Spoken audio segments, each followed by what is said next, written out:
오늘 우리에게 주는 하나님의 말씀은 빌립보서 1장 20절부터 21절까지 말씀입니다.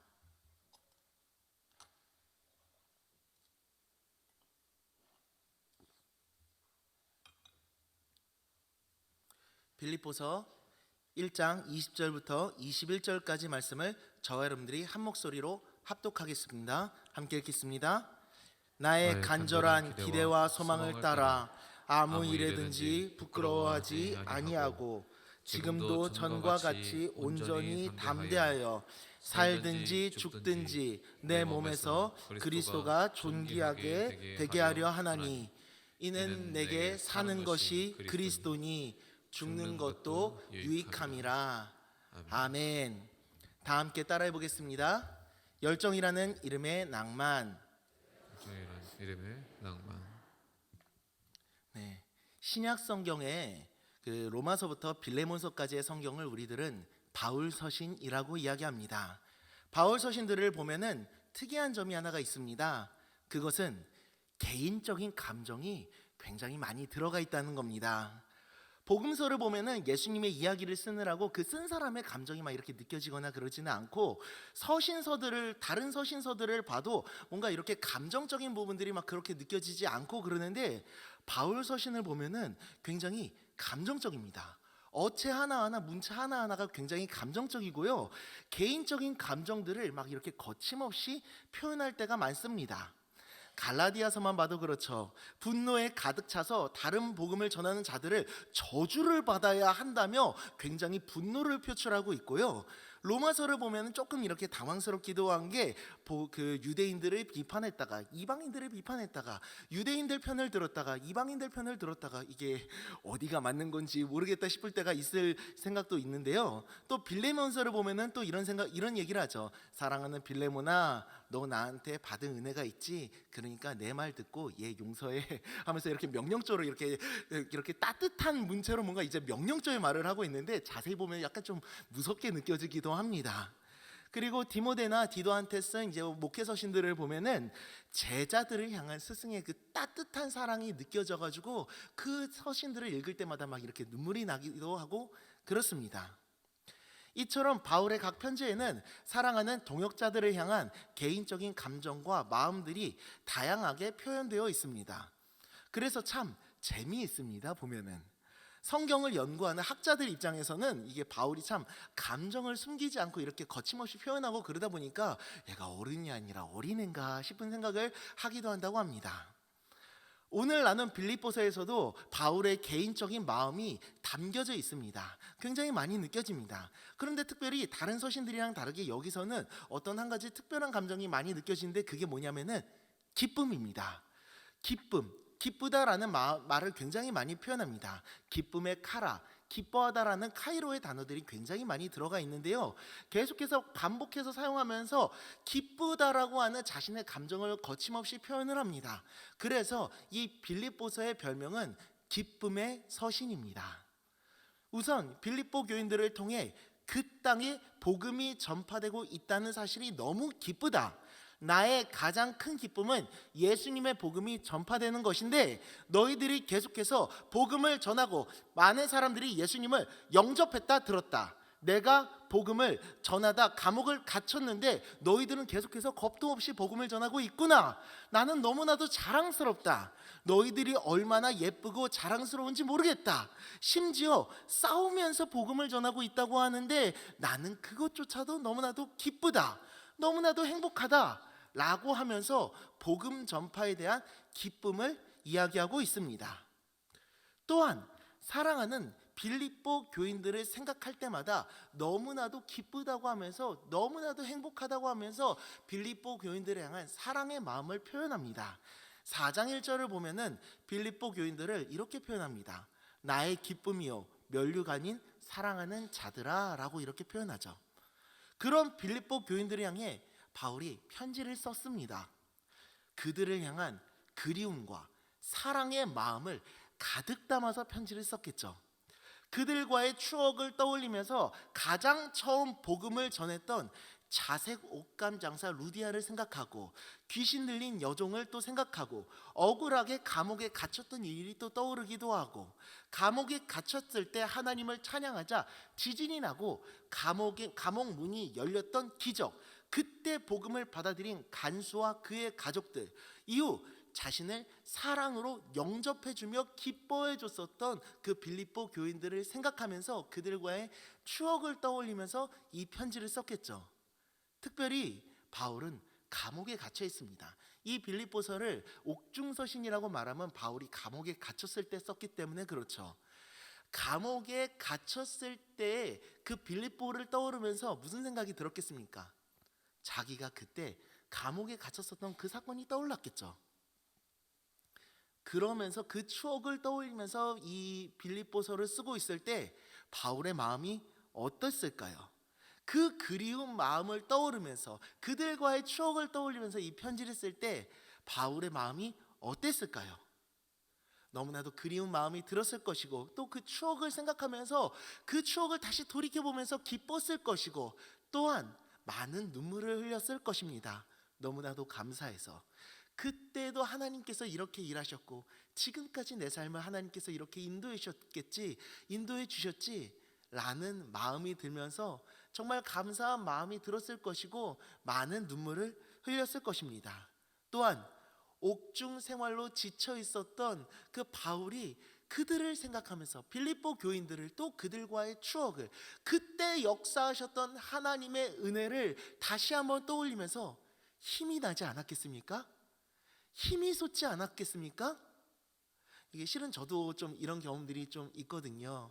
그 힘들고 지칠 때마다 그 사랑하는 고등부 친구들을 생각할 때마다 힘이 나는 겁니다. 이상하게 힘든 일이 있으면서도 가끔가다 이제 힘들고 지친 일이 있잖아요. 그러다가도 고등부 예배 강단에 딱 이렇게 올라가면은 얘네들 얼굴만 보면은 얘네들이랑 지금 예배를 드리고 있다는 사실만으로도 너무 기쁜 겁니다. 그리고 여러분들과 함께 예배를 드리고 있는 지금 이 순간에도요. 그런 마음으로 빌립보 교인들에게 편지를 씁니다. 특별히 그가 빌립보 교인들을 칭찬하며 그들로 인해 기쁘다고 이야기를 하는 것은 그들이 예수님의 복음을 전하는 일에 지금까지 참여하고 있기 때문이라고 이야기합니다. 처음 복음을 들었을 때부터 지금까지 예수님의 복음을 전하고 있는데 바울이 감옥에 갇혔다는 이야기를 듣고도 두려워하지 않는 겁니다. 예수님을 믿는다는 이유 때문에 감옥에 갇혔음에도 빌립보 교인들은 두려워하지 않았다라는 겁니다. 오히려 더욱더 열정적으로 복음을 전했고 서로 다투면서까지 복음을 전했다. 그만큼 복음을 전하는 열정을 포기하지 않았고 예수님을 향한 마음을 잃지 않았다는 것을 강조하고 있는 것이죠. 나는 그것으로 기쁘다 고백하고 있습니다. 왜냐하면 그것이 하나님께서 간절히 원하셨던 일, 가장 기뻐하시는 일이시기 때문이죠. 디모데전서 2장 4절과 누가복음 15장 7절을 함께 읽겠습니다. 시작. 하나님은 모든 사람이 구원을 받으며 진리를 아는 데 이르기를 원하시느니라. 누가복음 15장 7절입니다. 내가 너희에게 이르노니 이와 같이 죄인 한 사람이 회개하면 하늘에서는 회개할 것 없는 의인 99으로 말미암아 기뻐하는 것보다 더하리라. 아멘. 이것이 바로 하나님의 마음이다. 세상 모든 사람들이 주님께 돌아오는 것, 그 잃어버린 영혼들이 하나님께 돌아올 때 천국에서 큰 잔치가 열리게 되는 것처럼 하나님의 가장 큰 기쁨이 바로 잃어버린 영혼들이 주님께로 돌아오는 것이기 때문에, 그래서 우리들의 사명이 예수님의 복음을 전하는 것이기 때문에 너희들이 그 사명을 지금까지 감당하고 있다? 나는 너무나도 기쁘고 기쁘다 고백하는 것입니다. 그래서 자신은 지금도 이렇게 살아가고 있다 고백합니다. 오늘 본문 20절 21절을 함께 읽어보겠습니다. 시작. 나의 간절한 기대와 소망을 따라 아무 일에든지 부끄러워하지 아니하고 지금도 전과 같이 온전히 담대하여 살든지 죽든지 내 몸에서 그리스도가 존귀하게 되게 하려 하나니 이는 내게 사는 것이 그리스도니 죽는 것도 유익함이라. 아멘. 앞부분에 나의 간절한 기대라는 말이 나왔죠. 이 나의 간절한 기대에 해당하는 헬라어 아포카라도키아라는 말은요, 단순히 이렇게 편명적인 희망을 얘기하는 게 아닙니다. 목을 길게 빼고 바라보고 있는 것을 뜻하거든요. 그 정도로 목이 빠질 정도로, 목을 빼서 빠질 정도로 이게 길게 빼서 이렇게 쳐다보고 있는 거, 빨리 그 일이 일어나기를 간절히 기대하고 있다는 그런 열망과 마음을 담고 있는 표현입니다. 그런데 무엇을 그렇게 기대하고 있다는 말일까요? 그것은 21절에 이렇게 고백하고 있습니다. 내 몸에서 그리스도가 존귀하게 되는 것, 이를 위해서 내게 사는 것이 그리스도니 죽는 것도 유익함이라. 온 세상 사람들이 예수님을 알고 예수님을 믿고 하나님께로 돌아온 것, 그래서 온 세상 사람들이 예수님을 섬기게 된 것, 그것이 자신의 간절한 기대, 바람이고 소망이라 고백합니다. 그래서 이를 위해서라면은 나는 죽음도 감당할 수 있다. 자신은 죽을 준비도 되어 있다. 살든지 죽든지 그분을 영화롭게 하는 것이 바로 나의 소명이고 나의 소망이고 나의 소원이다 고백하는 것입니다. 그래서 빌립보 교인들의 믿음이 너무 기쁘다는 겁니다. 그들도 자기처럼 예수님을 위해서 살아가고 있으니까요. 여기서 가장 중요한 단어는 바로 이것입니다. 지금도 전과 같이. 지금도 전과 같이 나는 동일한 마음으로 살아가고 있다. 어떤 마음이요? 예수님을 위하는 마음입니다. 바울이 지금 어떤 상황입니까? 감옥에 갇힌 상황입니다. 유대인들의 박해와 고소로 인해 아무런 죄가 없음에도 감옥에 갇혀 있는 억울한 상황입니다. 자유는 없고 자신의 미래가 어떻게 될지 알 수 없는 상황이었습니다. 결코 쉽지 않은 불안한 상황이었습니다. 하지만 바울은 지금도 전과 같이 살아가겠다 고백합니다. 이를 헬라어 원문으로 보니 항상 그래왔던 것처럼 지금도 라고 직역할 수 있습니다. 감옥에 갇히지 않았을 때에도 예수님을 위해 복음을 전하며 살아왔던 것처럼 지금도 변함없이 항상 그래왔던 것처럼 나는 예수님을 위해서 살아갈 것이다. 어떠한 상황과 어떠한 문제가 내게 찾아올지라도 설령 내게 죽음이 다가온다 할지라도 나는 예수님을 위해서 살아갈 것이다 라는 마음을 담은 고백인 것입니다. 여러분, 이것이 바로 신앙이고 믿음인 줄 믿습니다. 예수님을 위하는 마음. 내게 어떠한 상황이 찾아온다 하더라도 이전과 같이 오늘도 항상 그래왔듯이 지금도 나는 예수님을 위해서 살아가겠다.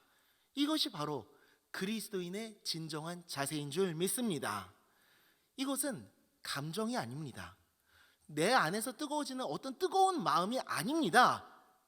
내 마음에 감동이 느껴지지 않고 어떤 뜨거운 마음이 느껴지지 않는다고 할지라도 몸과 마음이 오히려 반대로 지치게 된다고 할지라도 이것이 예수님을 위하는 길이라면 나는 이 길을 걸어가겠다.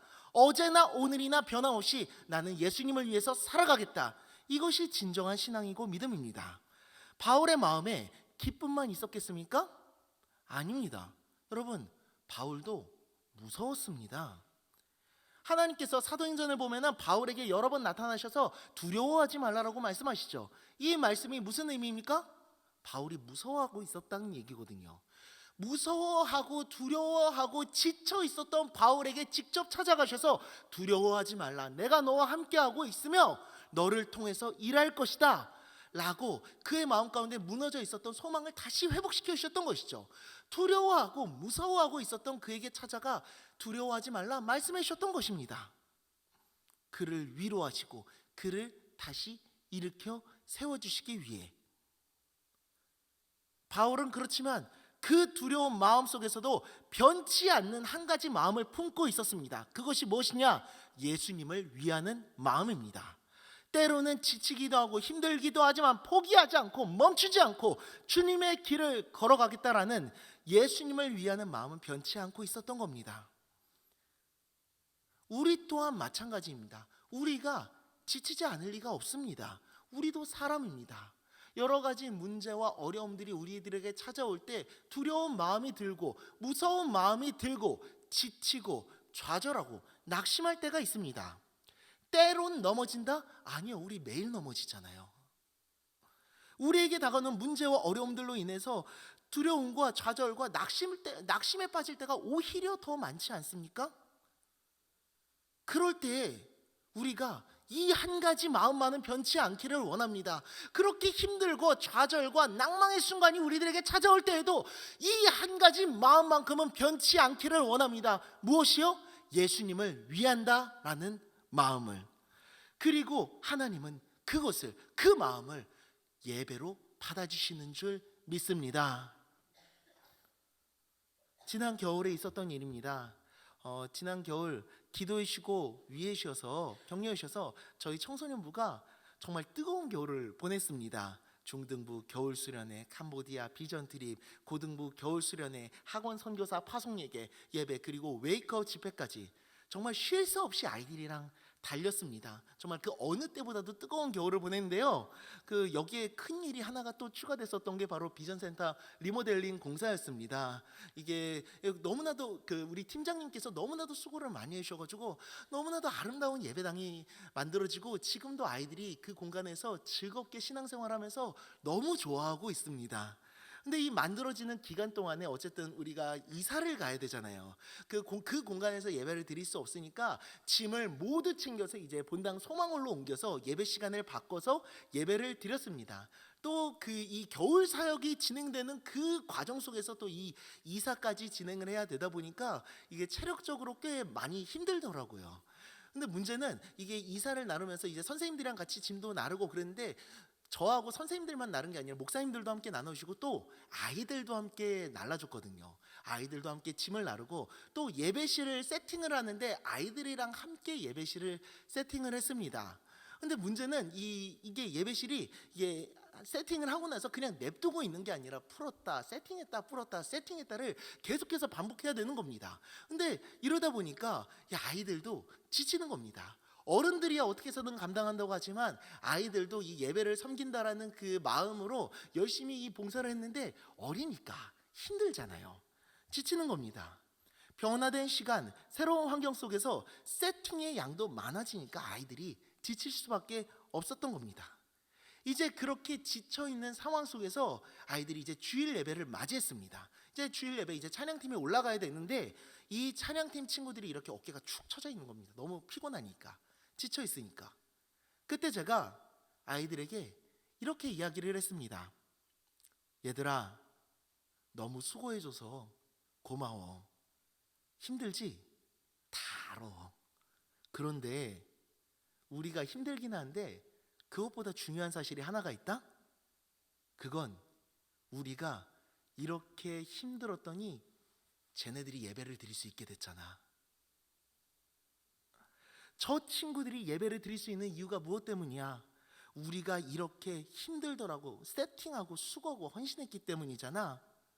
하나님 절대 이거 잊지 않으실 거야. 그리고 이 헌신과 수고를 하나님은 이미 예배로 받으셨어. 우리가 공교하게 열심히 연습해서 준비한 아름다운 음악?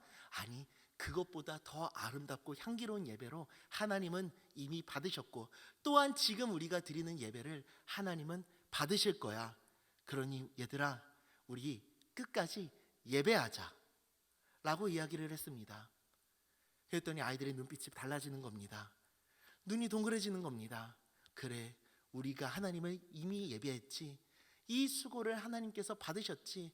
그래서 저 친구들이 예배를 할 수 있게 됐지 라는 마음이 드니까 아이들의 마음에 힘이 솟는 겁니다. 그래서 어깨가 다시 펴지고요, 그 마음으로, 뜨거운 마음으로 그날 함께 하나님을 예배했고 그때부터 진행됐었던 그 겨울 사역들을 함께 힘이 들더라도 힘을 모아서 함께 끝까지 최선을 다해서 감당했습니다. 마찬가지로 우리 라헬 찬양팀의 수고가 있기 때문에 수요일마다 우리가 이렇게 은혜롭게 하나님을 예배할 수 있지 않습니까?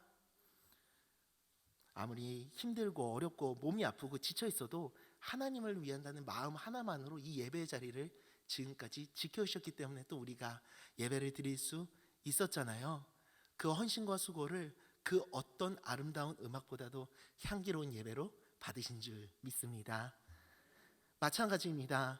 예배를 섬기는 예배위원들, 찬양을 준비하는 찬양대, 쾌적한 예배 환경을 위해 매주마다 청소하는 교구 식구들, 방송실 봉사자들, 차량위원들, 그리고 말이 통하지 않아 이 외국인보다도 오히려 더 외계인 같다라는 말이 더 잘 어울릴 정도로 참 가르치기 힘든 우리 다음 세대 아이들을 하나님의 사랑으로, 예수 그리스도의 십자가의 사랑으로 포기하지 않고 아이들을 돌봐주고 양육하고 목양해 주는 우리 교회 학교 선생님들, 지금 제가 다 언급할 수는 없지만 그 외에 하나님을 향한 그 마음 하나만으로 수고하고 애쓰는 손길을 멈추지 않는 우리 사랑하는 성도님들, 아무도 그 수고를 알아주지 않는다고 하더라도, 내 몸이 망가진다고 할지라도 그것이 하나님을 위한 일이기에 이 일을 통해 많은 사람들이 하나님을 예배할 수 있게 되기 때문에,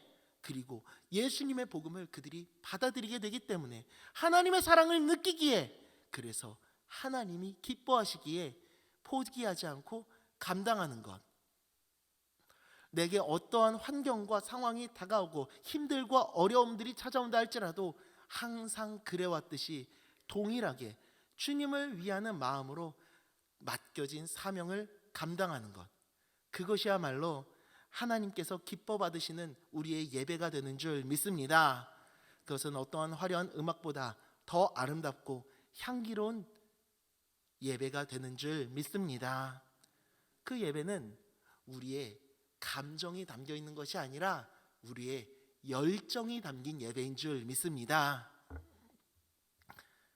그 열정으로 우리도 하나님을 예배하겠다, 하나님을 위해서 살아가겠다 결단한 친구들이 있습니다. 바로 우리 학원 선교사 친구들입니다.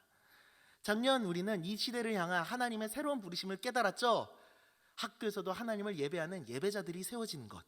옛날에는 학교에 기독교 동아리들이 많았었습니다. 그런데요 여러분, 지금은 그때랑은 상황이 많이 다릅니다. 학교가 종교에 대해서 굉장히 폐쇄적이거든요. 선생님들이 민원을 두려워하면서 학생들의 종교 활동을 굉장히 많이 제재를 하고 계십니다. 그런 상황에서 학교에 기독교 동아리를 세운다? 기도 모임과 예배 모임을 세운다? 선교지를 들어간 것과 마찬가지입니다. 그런데 그것이 하나님이 원하시는 것이기 때문에 우리 아이들이 나아가겠다 결단하고 다짐했었던 것입니다. 그래서 그 마음을 품고 작년부터 학원 복음화 사역을 시작했습니다. 우리 아이들이 각 학교에 가서 동아리를 세우고 기도 모임을 만들었습니다. 정말로 많은 학교에서 기도 모임과 동아리가 만들어졌는데 최세롬 목사님도 할렐루야를 외치면서 말씀해 주시더라고요. 이렇게 역동적으로 일어난 지역은 파주가 처음입니다. 고향 파주가 처음입니다. 그래서 그 영향력으로 지금 고양시하고 파주시에 있는 다른 교회들도 이 학원 복음화 운동에 동참하겠다고 하나 둘씩 참여하고 있습니다. 그래서 각 학교에서 이 동아리가 있습니다라고 우리가 공유를 하니까 저희 아이들 그곳으로 보내겠습니다, 저희 아이들 그곳으로 보내겠습니다 하면서 동아리 간의 연합들이 또한 일어나고 있습니다. 얼마나 감사한 일인지 모르겠습니다. 올해도 우리는 학교에 기독교 동아리를 세우겠다고 다짐하고 결단했습니다. 특별히 고등부 수련회 때 각 학교에서 동아리 활동을 하고 있었던 학생들을, 작년에 1년 동안 동아리 활동을 했었던 학생들을 모두 앞으로 불렀습니다. 그래서 무대 위로 올려보내서 그곳에서 아이들을 축복하면서 기도해 줬습니다. 또한 학원 선교사로 살아가겠다고 결단하는 아이들이 손을 들고 함께 결단하며 기도했습니다. 그래서 이 아이들이 1년 동안 정말 수고를 많이 했잖아요. 이게 학교에서 이게 기도 모임 활동을 한다는 게 절대 쉬운 게 아니거든요. 남들이 다들 공부해야지, 놀아야지, 즐겨야지 하는 그 시간대에 내가 이것을 포기하고 하나님을 예배하겠다? 절대 쉬운 마음이 아닙니다. 다른 사람들의 비방과 비난과 손가락질 또한 감내하면서 이 일을 감당해야 했었습니다. 그럼에도 불구하고 끝까지 포기하지 않고 어려움도 있기는 했었지만 하나님을 예배하는 이 예배를 멈추지 않았던 이 아이들을 축복해주고 싶어서 그런 기도의 시간을 가졌었습니다. 그때 제가 이 아이들을 위해서 한 사람 한 사람을 위해서 기도해 주는데, 제가 이 아이들을 모두 다 이름들을 알고 있으니까 누구누구를 위해서 계속해서 한 사람 한 사람의 이름을 불러가면서 한 사람 한 사람을 위해서 기도했습니다. 그런데 문제가 한 아이가 바닥에 떨어져 있었던 제 목걸이를 나중에 주겠다 목에다가 걸고 있었던 겁니다. 근데 제가 이 아이의 이름을 분명히 알고 있었음에도 불구하고 눈이 얘가 내 이름표를 걸고 있네? 라는 것을 이렇게 눈으로 보게 되니까 저도 모르게 이렇게 기도한 겁니다. 우리 사랑하는 성지비를 기억하여 주시고 우리 사랑하는 누구누구를 기억하여 주시고 이러면서 기도를 했었던 겁니다. 그런데 너무나도 은혜롭고 뜨거운 시간이었었죠. 그 기도를 받고 아이들이 더 힘을 내서 함께 연합해서 또 더 많은 아이들이 함께 그 동아리를 세워나가겠다 결단하고 다짐하는 시간을 가졌었습니다.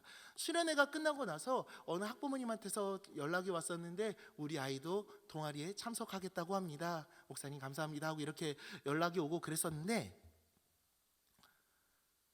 이 집회를 시작으로 우리들은 또한 이 수련회를 또한 이어서 또한 우리들은 학원 선교사 파송 예배 너무나도 은혜로운 시간을 가졌고 또한 이어서 어떤 집회를 가졌습니까? 웨이크업 집회를 가졌습니다. 정말 뜨거웠던 시간이었었습니다. 고향 파주시뿐만이 아니라 서울에 있는 교회까지 김포시에 있는 교회까지 우리도 함께 학교에서 하나님의 나라를 세워나가기를 원합니다. 함께 웨이크업 집회에 참여하기를 원합니다 하면서 모인 학생들의 숫자가 약 500여 명 정도 됐었습니다. 그 학생들이 너나 할 것 없이 하나님 앞에 나아가 하나님을 뜨겁게 예배하며 하나님의 나라를 세워나가겠다, 학교에서도 나는 하나님을 예배하겠다 결단의 기도가 넘쳐 흘렀었습니다. 너무나도 뜨거웠던 시간이었었죠. 특별히 저도 20년을 넘게 청소년 사역을 해왔었는데 이 20년이 넘는 시간 동안에 이렇게 뜨겁고 은혜로운 집회도 처음이었던 것 같습니다. 특별히 학생들이 주도했잖아요. 학생이 나와서 간증을 하고 학생이 나와서 기도의 인도를 하고 얼마나 자랑스러웠고 기뻤는지 모릅니다. 그 순간이 아직도 생생하게 가슴에 남아 있습니다.